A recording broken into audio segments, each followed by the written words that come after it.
100 years ago, Europe defined what the world thought a car should be. Names like Mercedes-Benz, BMW, and Volkswagen weren't just brands, they were symbols of engineering perfection, of craftsmanship that seemed untouchable. For almost a century, their cars ruled the roads of the world. The roar of a German engine became the sound of modern civilization itself, but in the blink of a historical eye, barely 10 years, that balance has flipped. Today, a new wave from China is changing everything we thought we knew about cars. Quietly at first, then suddenly all at once, Chinese electric vehicles have begun to dominate headlines, dealership lots, and even European streets.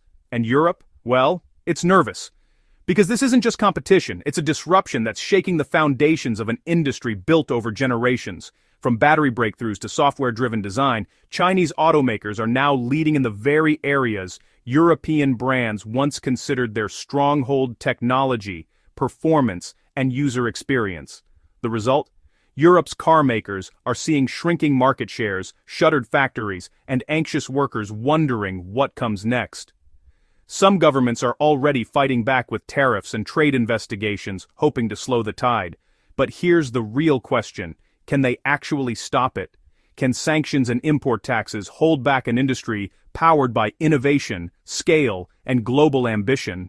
Because this story, the rise of Chinese electric vehicles, isn't just about cars, it's about how power shifts in the modern world, how technology rewrites history, and how fast the future can arrive. So, how did we get here? To understand that, we need to rewind to the moment when the world first realized that fossil fuels were running out and the age of new energy had begun. Before China ever built its first electric car, the world had already started to change. By the late 2000s, climate change was no longer a distant warning, it was a daily headline. Wildfires, floods, and record-breaking heat made one thing clear: humanity couldn't keep running on oil forever. Governments realized that the automobile industry, once a symbol of progress, had also become one of the biggest sources of pollution. So, the race for cleaner energy began. In 2009, the Obama administration launched the Clean Energy Plan, hoping to cut America's dependence on oil and build a future powered by renewables. A year later, Germany introduced its Energiewende, or energy transition, a national commitment to replace coal and oil with wind and solar power. And across Northern Europe, countries like Norway and the Netherlands set timelines to completely phase out gasoline cars, aiming for a future where every vehicle on the road produced zero emissions. At the time, these decisions looked bold, even radical, but they also created an entirely new playing field for the auto industry. Suddenly, electric vehicles weren't a niche experiment. They were the future, and governments were writing policies, subsidies, and tax breaks to make that future arrive faster. By the mid-2010s, Europe's message to automakers was clear: adapt or disappear. Fuel efficiency laws tightened, carbon credits became valuable, and billions of euros flowed into clean tech research. Electric charging stations began spreading across cities once dominated by fuel pumps. But while Europe and the US were pushing policy, another country was quietly taking notes and preparing for something much bigger. China saw more than a climate challenge, it saw a once-in-a-century opportunity. In the world's largest car market, officials realized that the shift to new energy could break their dependence on foreign oil and allow China to leapfrog the traditional auto powers. And so began one of the most ambitious industrial transformations in modern history, a journey that would take China from almost zero electric cars to becoming the world's undisputed leader. When China first entered the electric vehicle race, few people took it seriously. Back in 2009, the country produced fewer than 5,000 new energy vehicles in an entire year, a number so small it barely registered in global statistics. At the time, Western media scoffed at the idea of a made-in-China electric car. The Financial Times predicted that even if China worked for 20 years, it might still fail to create a meaningful EV industry. The Wall Street Journal went further, mocking that even if China somehow built an electric car, no one would want to buy it. In their eyes, China was a workshop, not an innovator, a follower, not a leader. But Beijing had a different plan. Starting in 2012, the government began rolling out an entire ecosystem to support the new energy industry. There were purchase subsidies to make EVs more affordable, research grants for battery technology, and pilot programs like the 10 Cities, 1,000 Vehicles initiative, which encouraged real-world testing on city streets. Then came the dual credit system, rewarding automakers for producing clean vehicles and penalizing them for selling too many gas-powered ones. It wasn't just about incentives, it was about pressure. You either moved toward electric or you were left behind. These policies did more than spark production. They created momentum, a bijbouwers bijswende o machimpri, industrie a basher emsfried be buyers. Feedback loop between government, companies, and consumers. Chinese brands began experimenting, failing fast and improving even faster. The market evolved at lightning speed. By 2015, electric taxis were appearing in major cities. By 2020, charging stations were common sights in urban neighborhoods. And by 2024, China's production of new energy vehicles had exploded to over 13 million units, roughly 70% of global output. Just think about that. In a little over a decade, China went from almost nothing to producing 7 out of every 10 EVs in the world. But this wasn't just a domestic success story. Once the home market was conquered, Chinese automakers began looking outward, toward the one region that had once defined automotive excellence, Europe. And soon, the student would return to the teacher's classroom, this time to compete head-on. After conquering its home market, China set its sights on the toughest, most symbolic arena of all, Europe, the birthplace of the modern car. This wasn't a random move. Europe had just declared an all-out war on fossil fuels. The European Green Deal and the 2035 fuel ban plan made it clear. Within a decade, new gasoline and diesel cars would be phased out. Governments were offering generous EV subsidies, cities were building charging networks, and environmental awareness was reshaping consumer habits. For Chinese automakers, this was the perfect opening. In 2020, brands like BYD, seismic Motor, and NIO began quietly exporting their first electric vehicles to countries such as Norway, the Netherlands, and Germany. Markets known for their openness to innovation. At first, no one paid much attention. That year, Chinese-made EVs made up only 0.4% of new registrations in Europe, basically a rounding error. But just 4 years later, by 2024, that number had exploded to 650,000 units. Chinese brands weren't just present, they were competing head-to-head with the very companies that once defined Europe's automotive pride. So what made them so appealing? The answer was simple: technology, design, and price. Chinese EVs came loaded with advanced batteries, cutting-edge software, and sleek minimalist interiors, features that felt futuristic compared to many legacy European models. Yet they cost 20 to 30% less. Imagine this, a mid-size electric SUV from a Chinese brand selling for 35,000 euros, while a similar model from a German or French brand starts at 50,000 euros or more. For ordinary European families looking to go electric, that difference was impossible to ignore. By mid-2025, something symbolic happened. BYD's new car registrations in Europe surpassed Tesla's for the first time, with 13,500 units compared to Tesla's 8,800.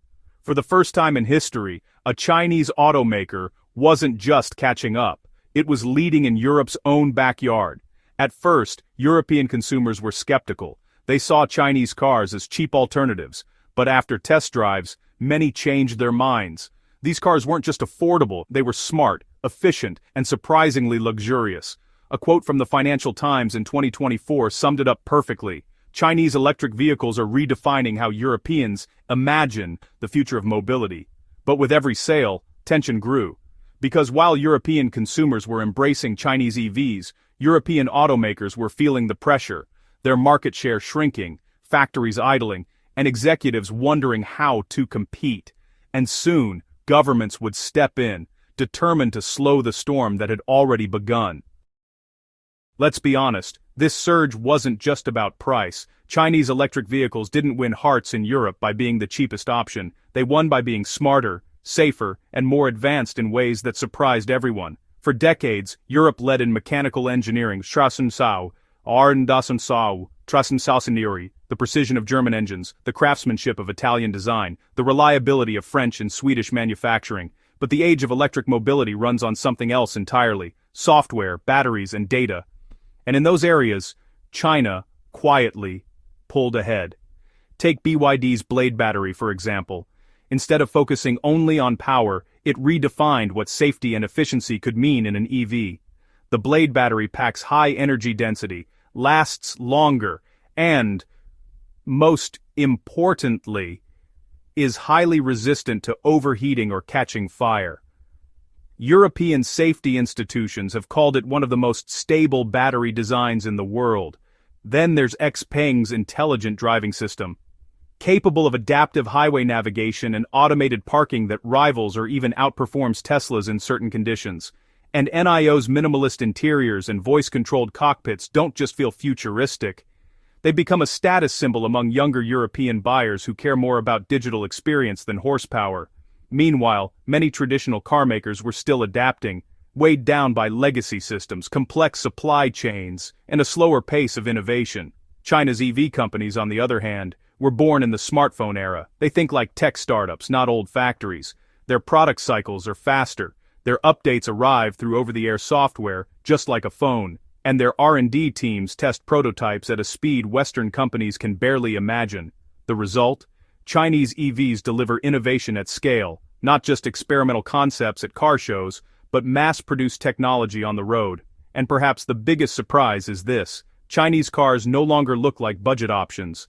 Their sleek aerodynamic shapes, full-glass dashboards, and AI-based driving assistants have started to redefine what modern means in a vehicle. It's no wonder that a growing number of European reviewers have begun comparing these models favorably, not to budget cars, but to premium brands like Audi and BMW.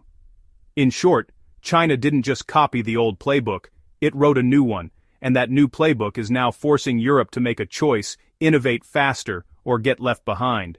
So, how did Europe respond? With regulations, tariffs, and investigations, the modern tools of industrial defense. When competition turns into fear, politics steps in. By 2023, Europe's auto industry was sounding the alarm. Chinese electric vehicles weren't just gaining traction, they were outselling some European models in their own markets. Executives warned of factory closures, job losses, and a future where Europe might depend on imports for the very cars it once proudly exported. So Brussels decided to act. In October 2023, the European Commission launched a formal anti-subsidy investigation into Chinese-made electric vehicles. Officials claimed that China's rapid rise wasn't entirely market-driven, arguing that government subsidies and state-backed financing gave these automakers an unfair advantage. After 9 months of investigation, the EU introduced provisional tariffs in July 2024, adding between 17.4% and 37.6% on top of the existing 10% import duty. Then, in October 2024, these tariffs were made official and long-term, locked in for 5 years, with final rates between 17% and 35.3%. To put that into perspective, a Chinese electric car priced at €30,000 would suddenly cost nearly €8,000 more the moment it entered Europe. The goal was clear: make Chinese cars less attractive, protect local automakers, and buy Europe some breathing room.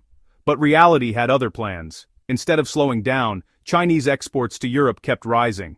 In just the first 8 months of 2025, China exported around 430,000 new energy vehicles to Europe, a 74% increase year-on-year. BYD led the pack with 180,000 units, followed by SAC Motor with 170,000. Even Belgium, which doesn't have a large domestic car industry, became the largest importer of Chinese EVs in Europe, taking in over 200,000 units, followed by the UK with about 130,000. Europe's trade barriers had barely made a dent. Consumers were still buying, dealerships were still importing, and Chinese brands were finding new ways to stay competitive, from adjusting pricing structures to localizing production. Meanwhile, the EU doubled down. Under its new foreign subsidies regulation, it even launched an investigation into BYD's new factory in Hungary, questioning whether it had received non-market financial support. But behind these legal moves, one truth was becoming hard to ignore. Sanctions might delay change, but they can't stop innovation. And China had already started working on its next move, a far more strategic one. If tariffs made imports expensive, then the logical step was simple: build the cars inside Europe itself.